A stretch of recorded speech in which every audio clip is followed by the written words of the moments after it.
Horror कहानियां थी। काला जादू। अपने बेटे रिशु के माथे से टपकते हुए पसीने को देखकर सविता की हालत खराब हो गई। ऐसा आज पहली बार नहीं हुआ जब रिशु नींद से घबरा कर जागा है।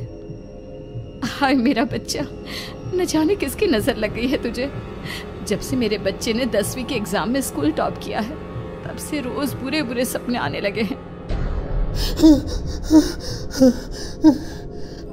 हाँ माँ, मैंने आज फिर से एक काले साए को देखा। वो यहीं मेरी आंखों के सामने खड़ा था। माँ मुझे बचा लो माँ। वो मुझसे कह रहा था कि मुझसे बदला लेगा। माँ कहीं ये प्रशांत। चुप कर, कैसी बात कर रहा है? दोबारा उसका नाम मत लेना। तुझे पता है ना, उस प्रशांत ने आत्महत्या कर ली, तो बार बार उसका नाम मत लिया कर। मम्मी, क्या सच में प्रशांत ने आत्महत्या की थी? चुप कर, बहुत सवाल पूछता है आजकल। और फिर रात के वक्त सविता के पूरे घर में एक अजीब सा काला धुआं छाने लगा। गहरी नींद में सोई सविता की जैसे ही आंख खुली उसका दम घुटने लगा। वो दौड़कर रिशु के रूम की तरफ गई जहां उसके दरवाजे पर घूमती एक काली परछाई देख वो बुरी तरह से घबरा गई। कौन है वहाँ? कौन है? सामने आओ। ये मैं हूँ, तुम्हारी काली करतूत।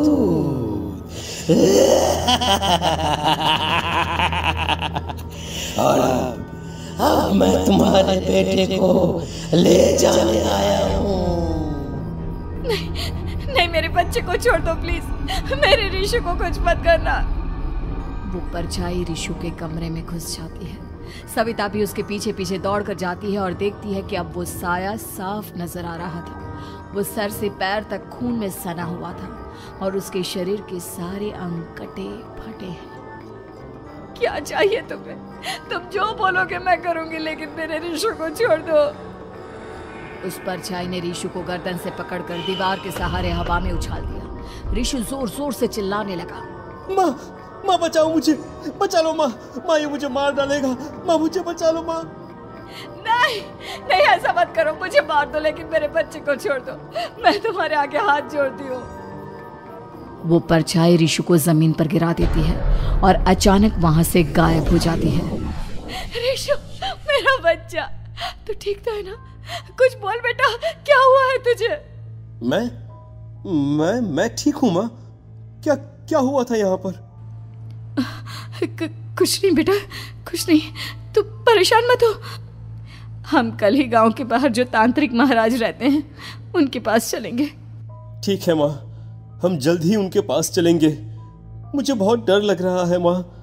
ये बार बार मुझे डरावने सपने आना, ये सब हमारे साथ क्यों हो रहा है माँ? अगले दिन सविता अपने बेटे रिशु को लेकर गांव के बाहर तांत्रिक के पास जाती है। जिस जगह पर तांत्रिक रहा करता था वो जगह बहुत डरावनी थी। चारों तरफ कंकाल और खूब भूतियां नजर आ रही थी। गांव से दूर वीराने में उस जगह पर जोर से आंधी चल रही थी। रिशु ने डर कर अपनी माँ का हाथ पकड़ लिया। माँ मुझे बहुत डर लग रहा है। ये कैसी जगह है? देख बेटा, हमारे साथ जो कुछ भी हो रहा है उसका इलाज सिर्फ और सिर्फ ये तांत्रिक महाराज ही बता सकते हैं। अब यही है जो हमें प्रॉब्लम से बाहर निकाल सकते हैं। जैसे ही सविता और रिशु तांत्रिक की झोपड़ी के अंदर पहुंचे, वहां का नजारा देखकर उनकी आंखें फटी की फटी रह गई। तांत्रिक की झोपड़ी के अंदर कई सारे लोग अपनी गर्दन घुमा घुमा कर जोर जोर से चीख रहे थे। कौन हो तुम और यहाँ क्यों आई हो? महाराज, मेरे बेटे को कुछ दिनों से एक डरावनी काली परछाई नजर आती है और कल रात उसने मेरे बेटे पर हमला भी कर दिया।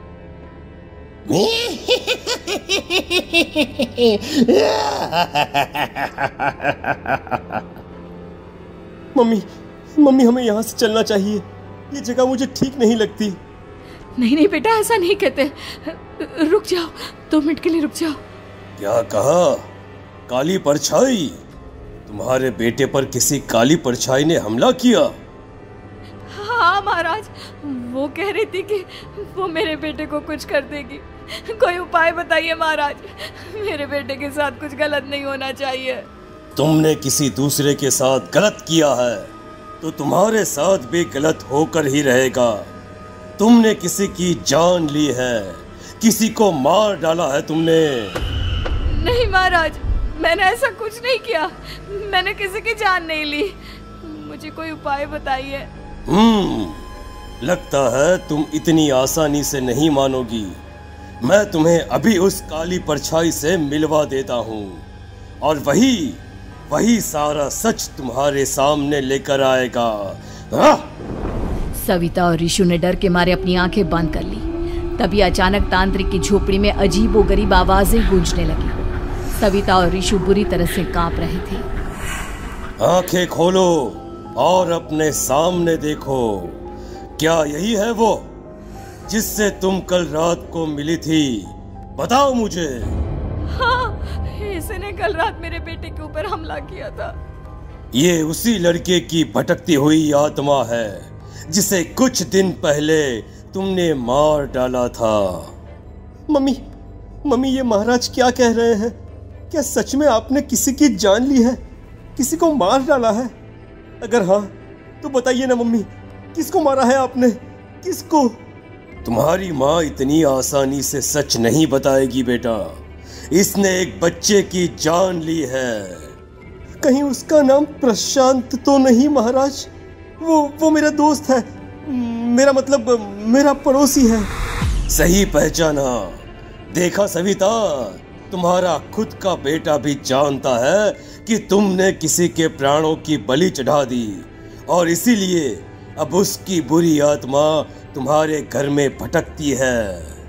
मुझे माफ कर दीजिए महाराज, मुझसे बहुत बड़ी गलती हो गई।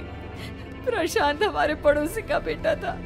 हर बार उसके नंबर मेरे बेटे से ज्यादा आते थे और इसलिए मैंने उसके कमरे के बाहर काला जादू किया था, पर मुझे नहीं पता था कि वो मर जाएगा।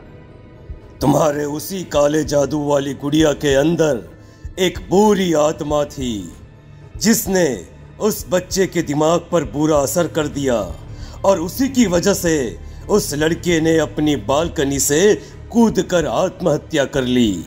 इसकी वजह सिर्फ और सिर्फ तुम हो, तुम। नहीं महाराज, जो कुछ भी हुआ मुझे नहीं पता था कि प्रशांत अपनी जान दे देगा। प्रशांत की आत्मा इस वक्त तुम्हारे सामने खड़ी है, हमसे बात करना चाहती है। बोलो क्या कहना चाहते हो?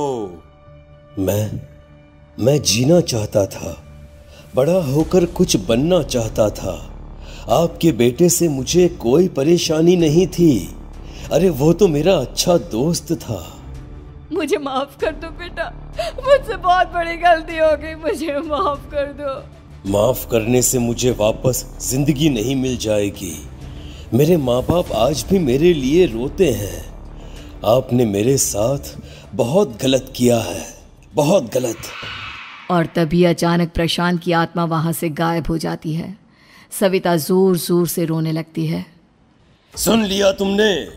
ये तुम्हारे अपने ही किए हुए पाप हैं जो इस तरह से तुम्हारे सामने आ रहे हैं। माँ, ये आपने अच्छा नहीं किया। सिर्फ 10th बोर्ड के एग्जाम में मैं टॉप कर पाऊँ इसलिए आपने मेरे दोस्त के ऊपर काला जादू कर दिया। नहीं मम्मी, नहीं, अब हम कभी खुश नहीं रह पाएंगे, कभी नहीं। मेरे दोस्त की आत्मा को कभी शांति नहीं मिलेगी मम्मी, कभी नहीं। लेकिन मैंने जो कुछ भी किया सिर्फ तुम्हारे लिए किया। वो लड़का हमेशा फर्स्ट पोजीशन पर आ जाता था और इस वजह से हमेशा तुम्हारे मार्क्स कम पड़ते थे। मैंने तो सिर्फ उस पर एक छोटा सा काला जादू किया था बेटा। मुझे क्या पता था कि उसका ये नतीजा निकलेगा। जिस गुड़िया को तुमने उस लड़के के कमरे के दरवाजे पर लगाया था, दरअसल उसके अंदर एक बुरी आत्मा का प्रवेश हो गया था, जैसा कि अक्सर काला जादू करते समय हो जाता है। मुझे अपनी गलती का एहसास हो गया है।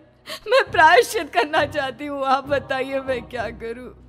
प्रशांत के घर जाकर उस काली गुड़िया को वहां से निकालकर यहाँ लेकर आओ। मैं उसे आग में जलाकर राख कर दूंगा और उसके बाद प्रशांत की आत्मा को हमेशा के लिए मुक्ति मिल जाएगी। अगली रात सविता चुपचाप अपने पड़ोसी प्रशांत के घर जाती है। प्रशांत के माँ बाप प्रशांत की मौत के बाद उस घर को छोड़कर हमेशा के लिए वहां से चले गए थे। जैसे ही सविता उस घर के अंदर कदम रखती है, उसका सामना अजीबोगरीब हैवानियत से भरी आवाजों से होने लगता है। ऐसा लग रहा था जैसे कोई बुरी तरह से चीख रहा हो। सविता जैसे ही प्रशांत के कमरे के बाहर पहुंचती है, वहां पर लटकी हुई गुड़िया के शरीर से खून टपकने लगता है। ये क्या हो रहा है? इस गुड़िया के शरीर से खून क्यों टपक रहा है? सविता हिम्मत करते हुए उस गुड़िया को वहां से उतारने की कोशिश करती है, लेकिन तभी अचानक से बहुत भयानक दिखने वाली औरत उसकी आंखों के सामने आकर खड़ी हो जाती है। मैं यहाँ से कहीं नहीं जाऊंगी, और अगर तूने मुझे यहाँ से हटाने की कोशिश की तो मार डालूंगी मैं तुझे। नहीं नहीं, मुझे तुम्हें यहाँ से ले जाना ही होगा, नहीं तो मेरा बेटा, उसकी जान को खतरा है। मैं तुम्हें नहीं छोड़ सकती। अगर तुम्हारे अंदर हिम्मत है तो मुझे इस घर से बाहर ले जाकर दिखाओ। और ऐसा कहकर वो औरत सविता के ऊपर हमला कर देती है और उसे हवा में उछाल उछाल कर जमीन पर पटकती है। लेकिन तभी अचानक मौका देखकर सविता अपने हाथ में ली हुई सुई उसके हाथ में चुभो देती है। हाथ में सुई लगते ही वो औरत जमीन पर तड़पने लगती है। ये क्या किया तूने? ये क्या कर दिया? तुझे ऐसा नहीं करना चाहिए था। तांत्रिक ने मुझे कहा था कि तुझसे जीतने का सिर्फ यही एक तरीका है जिससे मैं अपने पापों का प्रायश्चित कर सकती हूँ और अपने बेटे की जान बचा सकती हूँ।